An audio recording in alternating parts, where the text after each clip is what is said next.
कि हरितगृह नाम से हरे घर, अब हरा घर क्या है? Green house. तो हरे रंग का घर जनरली आपके मस्तिष्क में आएगा, हरे रंग का घर होता है क्या? तो हरे रंग का घर एक्चुअली ये नहीं, बल्कि एक विशेष संरचना वाला घर, एक विशेष स्ट्रक्चर पे बनाया गया घर। अब ये विशेष स्ट्रक्चर पे बनाया गया घर मतलब विशेष रूप से इसको इसकी संरचना अपनाई गई। क्यों, किन कारणों से? पहली बात तो ये तकनीक है, एक टेक्नोलॉजी जिसका विकास ठंडे देशों में हुआ, यानी ठंडे देशों में इसका डेवलपमेंट किया गया। ये तकनीक है, टेक्नोलॉजी है जो ठंड देशों द्वारा इस तकनीक को अपनाने का कारण था वहां पर जो वेजिटेशन है, साग सब्जी फल फूल इत्यादि ना उग पाने की व्यवस्था के कारण। अब आपको पता है ठंडे देशों में तापमान इतना कई स्थिति में माइनस में रहता है। माइनस में तापमान में जो पौधे हैं फ्रीज हो जाएंगे, बीज भी बोया जाएगा, थोड़ा अंकुरित होगा, हो सकता है वो फ्रीज हो जाए।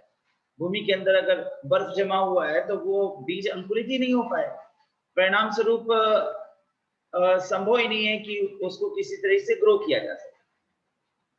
अब ऐसे में इन ठंडे देशों ने एक तकनीक का डेवलपमेंट किया तापमान को कंट्रोल करने की। जैसे हम लोग एयर कंडीशन का प्रयोग करते हैं, एयर कंडीशन का जो प्रयोग हम करते हैं वो तापमान को एक प्रकार से निम्न करने के लिए करते हैं। कमरे में 40 42 45 डिग्री का तापमान हो रहा है तो भाई ऐसा करो कि एसी एयर कंडीशन लगा दिया जिसमें कि बाहर का तापमान 45 है और अंदर 22 हो गया, 18 हो गया, जिसमें हमें हमारे फेवरेबल हो गया। तो जैसे हमने तापमान को गिराया वैसे वहां तापमान को उठाने के लिए एक एयर कंडीशन माहौल तैयार किया गया। अब वो कैसे हो रहा है? वो विशेष रूप से संरचना वाले भवनों के निर्माण हरे रंग की कांच का प्रयोग करके किया गया। अब सबसे पहली बात, अगर हम पूरे एरिया को कवर कर देंगे तो ठंड बाहर से अंदर नहीं आ पाएगी, और अगर अंदर तापमान बढ़ा दें, उसे स्थिर कर ले, रोक ले तापमान को, तो अंदर का तापमान बढ़ा रह जाएगा। अब एक तरीका है कि अंदर जो है आग ही जला दिया जाए तापमान बढ़ाने के लिए। अब आग अगर जलाएंगे तो आपको पता है ऑक्सीजन मर जाएगा, ऑक्सीजन मर जाएगा तो फिर पता चलेगा कि वहां पर जीव जंतु के लिए मुश्किल हो जाएगी, कार्बन मोनोऑक्साइड बहुत पनपेगा और ऐसे एटमॉस्फेयर में वेजिटेशन को भी दिक्कत होगी। तो आग रास्ता नहीं है, बल्कि जो सूर्य की किरणें हैं, सन की रेज हैं, उन्हें रोक लिया जाए। सूर्य की किरणें वहीं ट्रैप कर दिया जाए, बंद कर लिया जाए। सूर्य की किरणों का जो ताप है, ऊष्मा है, उसको बंद कर दें और उसे बाहर ना जाने दें। अब ये तकनीक कैसे विकसित हुई? तो ये देखा गया कि शीशे के घर बनाए जिससे सूर्य की किरणें घर के अंदर आ सके। क्योंकि अगर मान लीजिए हमने लोहे का या कोई और तरह का घर बनाया तो थोड़ी सी ऊष्मा आ पाएगी और फिर सूर्य की किरणें अंदर नहीं पहुंचेंगी। जब सूर्य की किरणें अंदर पहुंचेंगी नहीं तो जो साग सब्जी वेजिटेशन है उनको सनलाइट ही नहीं मिलेगी, और सनलाइट तो पहले इंपॉर्टेंट है। तो शीशे के घर यानी कांच के घर बनाए, सनलाइट मिले और सनलाइट मिलने के साथ साथ व्यवस्थित होकर चल सके, तो सूर्य की किरणें अंदर आ सकी क्योंकि कांच के घर। अभी देखा गया कि सूर्य की किरणों के साथ साथ सूर्य का ताप भी अंदर प्रवेश कर गया। भले ही कांच का घर है, कुछ समय के बाद, कुछ घंटों के बाद जो ताप है वो बाहर चला गया, सूर्य चला गया, जब सूर्य की किरणें चली गई ताप भी चला गया। तो मान लीजिए दिन में कुछ घंटे के लिए एटमॉस्फेयर मेंटेन हो पाया था, लेकिन रात को स्थिति बड़ी बुरी हो गई। स्थिति ये हो गई कि कुछ घंटे तो छोड़िए, ठंड में ही बदल गया। तो अगर थोड़ा सा भी बीज अंकुरित हुआ था तो वो जाम हो गया, वो बिल्कुल ठंड की वजह से पाला पड़ गया और बेकार हो गया। तो रास्ता ये निकालना का था कि जो सूर्य की किरणें अंदर आई उससे जो ताप मेंटेन हुआ था, सूर्य के जाने के बाद भी ताप बना रहे, क्योंकि सनलाइट की जरूरत कुछ घंटे के लिए होती है लेकिन ताप तो हर समय के लिए आवश्यक है। तो तापमान को मेंटेन करने के दृष्टिकोण से हरे रंग के कांच लगा दिए गए। हरे रंग के कांच की एक विशेषता क्या है कि सूर्य की किरणें अंदर आएंगी लेकिन वो बाहर नहीं जाएंगी। सूर्य की किरणें अंदर आएंगी, जो ऊष्मा है वो अंदर रुकेगी और बाहर नहीं जा पाएगी। अभी देखिए कितना अच्छा टेक्नोलॉजी लगाया गया, सूर्य की किरणें आएंगी बाहर ना जा पाए। हरे रंग की कांच के घर की विशेषता है। मैं आपको इसे बोर्ड के माध्यम से समझाने का प्रयास करता हूँ, बोर्ड की और आप लोग देखिएगा।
सपोज करिए कि ये हरे रंग का कांच का घर है, ठीक है, और सूर्य की किरणें ऊपर से आ रही हैं, यहाँ से सूर्य की किरणें आए, ये अंदर की ओर प्रवेश करेंगी, सूर्य की किरणें अंदर की ओर प्रवेश करेंगी और भूमि से टकराएंगी।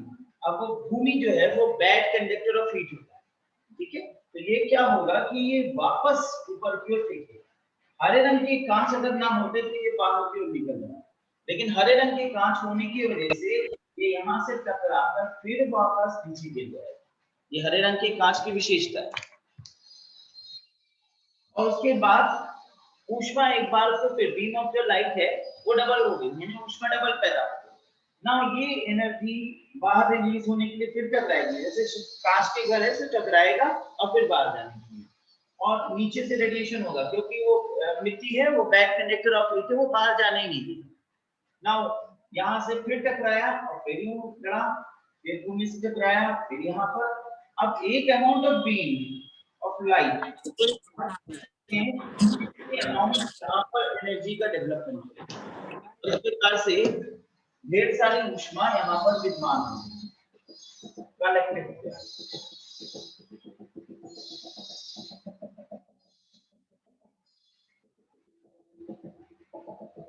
अब अगर बाहर के तापमान से देखें तो अंदर का तापमान जो है वो बढ़ गया।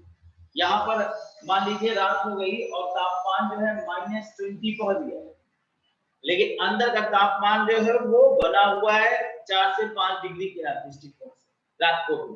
तो यहाँ पर अब क्या होगा, अन्य अनाज, वेजिटेशन वनस्पतियां वो पनप सकेंगी, वो पनपती रहेंगी, वो विकसित होगी।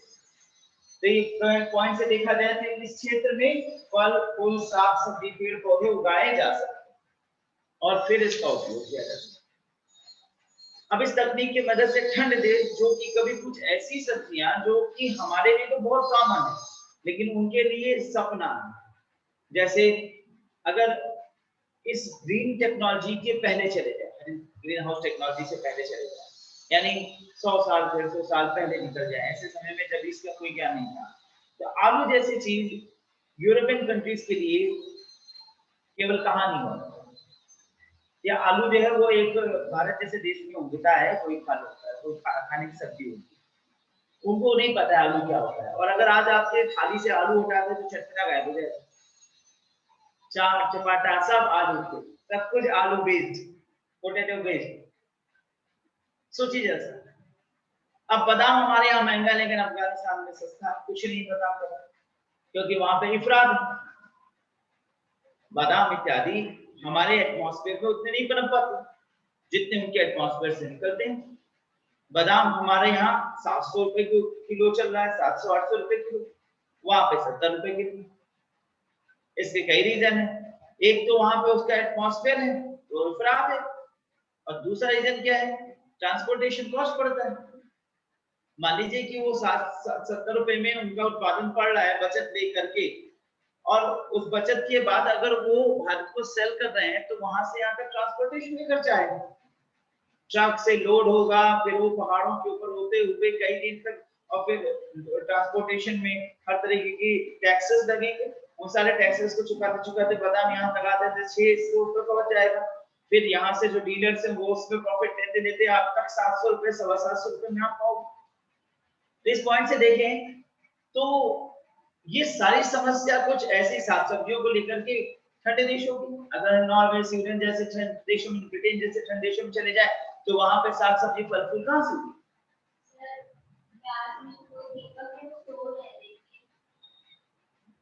हाँ दीपक सो रहे हैं आप। ये ग्रीन हाउस है। अब यहाँ पे हरे रंग के कांच के घर की विशेषता की वजह से देखा जाए तो ठंडे देशों में इसका प्रयोग करा जाता है और अंदर का तापमान बढ़ा दिया जाता है, बाहर का तापमान भले गिरा रहे।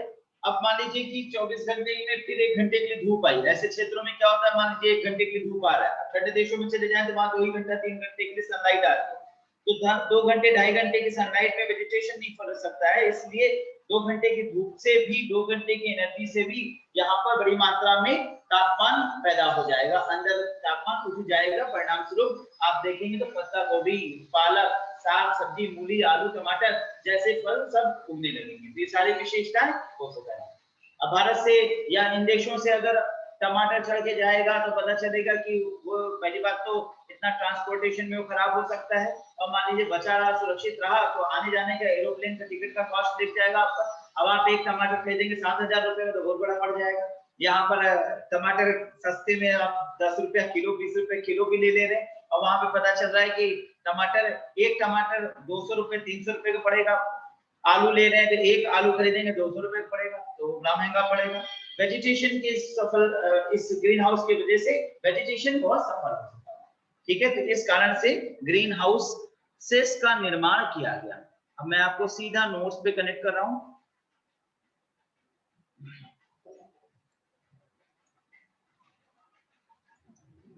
हाँ, नोट्स को देखिए।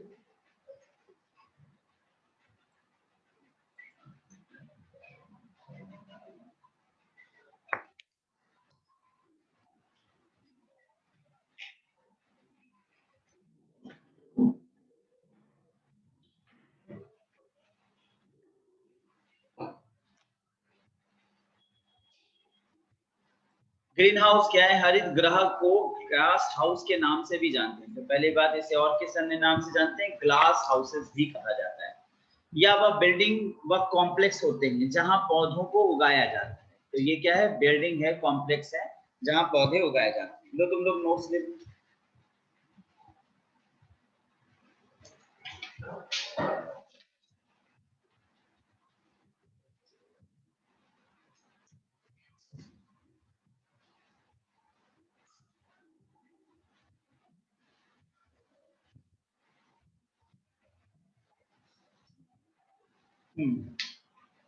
सबको मिला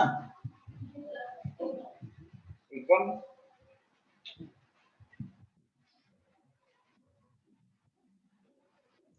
अच्छा, वो एक का मैंने वो बना दिया था, नहीं बना दिया था मैंने, कार्बन गोला कार्बन का गोला बन गया तो कागज। चलिए, एक लघु हरित गृह को गोल्ड फ्रेम के नाम से जानते हैं। तो इसे क्या कहते हैं? Gold frame. ग्रीन हाउस एक संरचनात्मक भवन होते हैं, स्ट्रक्चर घर होते हैं, भवन होते हैं, जिसमें विभिन्न प्रकार की सामग्रियों का प्रयोग किया जाता है। शीशे व प्लास्टिक से इनकी छतों व दीवारों को निर्मित किया जाता है। हरित गृहों में इस प्रकार की तकनीक का प्रयोग किया जाता है जिससे तापमान को नियंत्रित कर वनस्पतियों, फूलों, फलों व सब्जियों को उगाया जाता है, जो प्राय अत्यधिक ठंड में नहीं उगाए जा सकते। तो अत्यधिक ठंड में नहीं उगा सकते, लेकिन यहाँ पर उगाने के लिए एक प्रकार से एटमॉस्फेयर निर्मित किया जाता है। हरित गृहों में इस प्रकार की तकनीक का प्रयोग किया जाता है जिससे तापमान को नियंत्रित कर वनस्पतियों, फूलों, फलों, सब्जियों को उगाया जा सके, जो प्राय अत्यधिक ठंड में नहीं उगाया जा सकता। हरित गृहों का प्रयोग प्राय अत्यधिक ठंड वाले देशों में किया जाता है, जहां सामान्यतः फसलों की उपज हेतु मौसम प्रतिकूल पाया जाता है, यानी मौसम अनुकूल नहीं होता, विपरीत मौसम पाया जाता है। इस तकनीक के अंतर्गत सूर्य से प्राप्त ऊर्जा को एक क्षेत्र विशेष में संग्रहित कर लिया जाता है। अतः हरे रंग के शीशे व प्लास्टिक इन्हें लंबी अवधि तक परावर्तित होकर रिफ्रैक्ट होकर अंदर ही अंदर रिफ्रैक्ट कर रहा है। जैसे भी मैंने आपको डायग्राम में दिखाया, क्या हो रहा है? अंदर ही अंदर जो है वो रिफ्रैक्शन हो रहा है, इधर उधर फेंक रहा है। परावर्तित होकर वायुमंडल में वापस जाने से अवरोध उत्पन्न करते हैं, जिससे उस क्षेत्र विशेष में समान तापमान से उच्च तापमान का निर्माण होता है, जो वनस्पति, फूलों, सब्जियों आदि की सहायक होती है।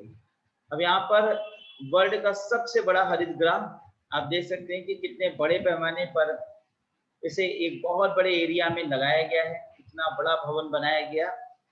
ये the largest green house in the world, इसका नाम ईडन प्रोजेक्ट है। ईडन प्रोजेक्ट, जिसका सबसे बड़ा ग्रीन हाउस है ईडन प्रोजेक्ट, जो कॉर्नवेल यूके में स्थित। Clear?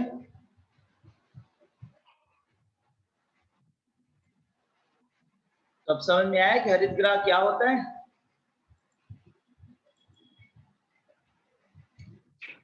Sir please sir, notes का जो लास्ट वाला पैराग्राफ था तो उसके पिक्चर के ऊपर सर वो खोल दीजिएगा प्लीज।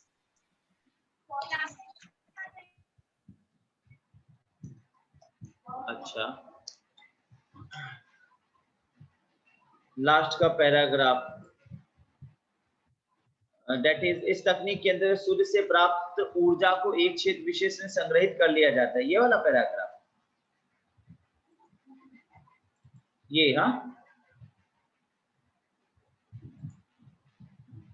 इसकी बात कर रहे हैं। इस तकनीक के अंतर्गत सूर्य से प्राप्त ऊर्जा को एक क्षेत्र विशेष में संग्रहित कर लिया जाता है। तो देखिए मैंने अभी आपको बोर्ड पे दिखाया ना, तो हम बोर्ड पे हमने आपको शो किया था, सीधा सीधा बोर्ड पे ही चलते हैं।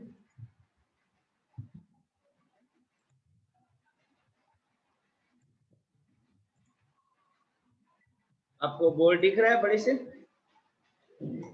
अब इसमें क्या हो रहा है, यहाँ पर जो चीजें, जो एनर्जी आ रही है वो इसके अंदर ट्रैप हो जा रही है। ये एक टेक्नोलॉजी है जिससे क्या कर रहे हैं, एनर्जी को हम ट्रैप कर दे रहे हैं, एनर्जी को एक जगह रोक दे रहे हैं। तो इस तकनीक के अंतर्गत सूर्य से प्राप्त ऊर्जा को एक क्षेत्र विशेष में संग्रहित कर लिया जाता है। अतः हरे रंग के कांच के घर, अब ये जो हरे रंग के कांच हैं यानी शीशे या प्लास्टिक है, इन्हें लंबी अवधि तक, काफी लंबे समय तक परावर्तित होकर वायुमंडल में वापस जाने से अवरोध उत्पन्न करते हैं। यानी यहाँ से रिफ्लेक्ट होकर वापस नहीं जाने देना, अवरोध कर रहे हैं, जाएगा पर टाइम लगेगा। हरे रंग के कांच के घर है, ये नहीं कि उसमें पूरा 2 महीने तक गर्मी उतनी बनी रहेगी एक सूर्य की।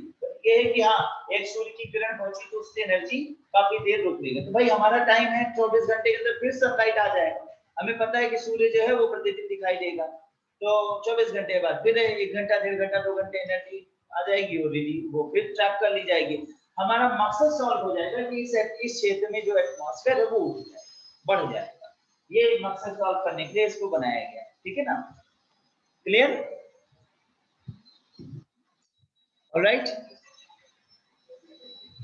Yes, sir. Okay okay.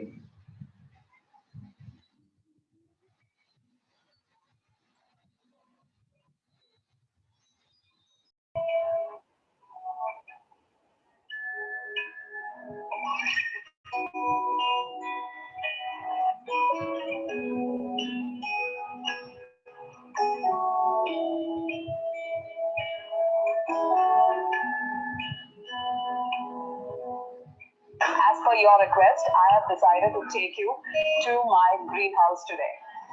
It is going to be a greenhouse tour. Actually, it's not a greenhouse, it is a polyhouse cum greenhouse. We have made a polyhouse first with a poly sheet on top, and then we have covered the sides with a green net. That is how our greenhouse has been made. I will take you around and I'll show you how it looks now. We have used GI pipes to build this greenhouse and poly sheet on top. This poly sheet is of 200 microns and it's a 5-layered poly sheet. The 5-layered sheet will last longer, that's why we've used that. And then we have covered the inside again with a white net.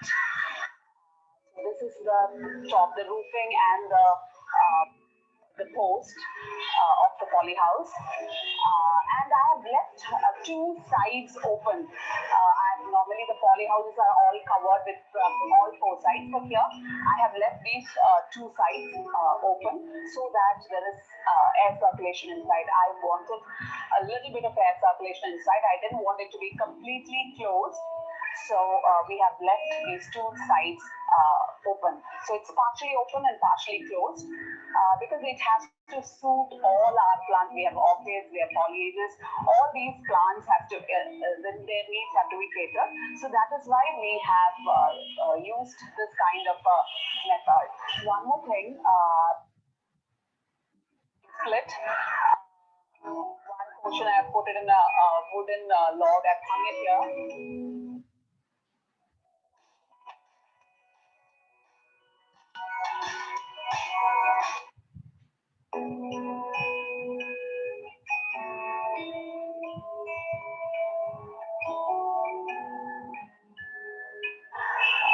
And the other portion is here in the same place where it used to be.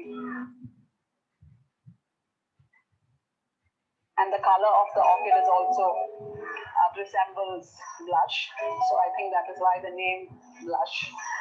It's a new blue, which I don't think you've seen. So that, and then then our other few orchids. Okay. There is an anthurium, a magnificum.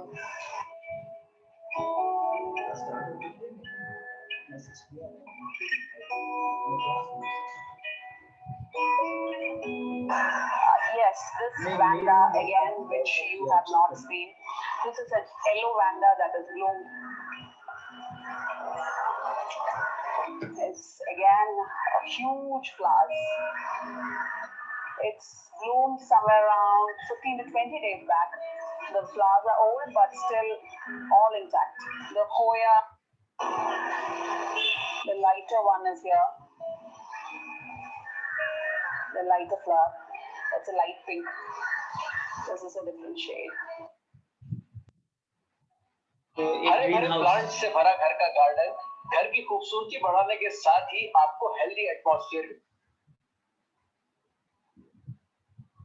ये भी आपने एक green house देखा, इस प्रकार से हरित गृह का निर्माण किया गया, उसमें फल फूल साग सब्जी सब उगाए जा सकते हैं। चलिए अब अगले पॉइंट पे चलते हैं। ग्रीन हाउस आपने देखा, अब एक टर्मिनोलॉजी है ग्रीन हाउस इफेक्ट, उसकी चर्चा करें। सबसे पहले मैं जानना चाहूंगा आप लोगों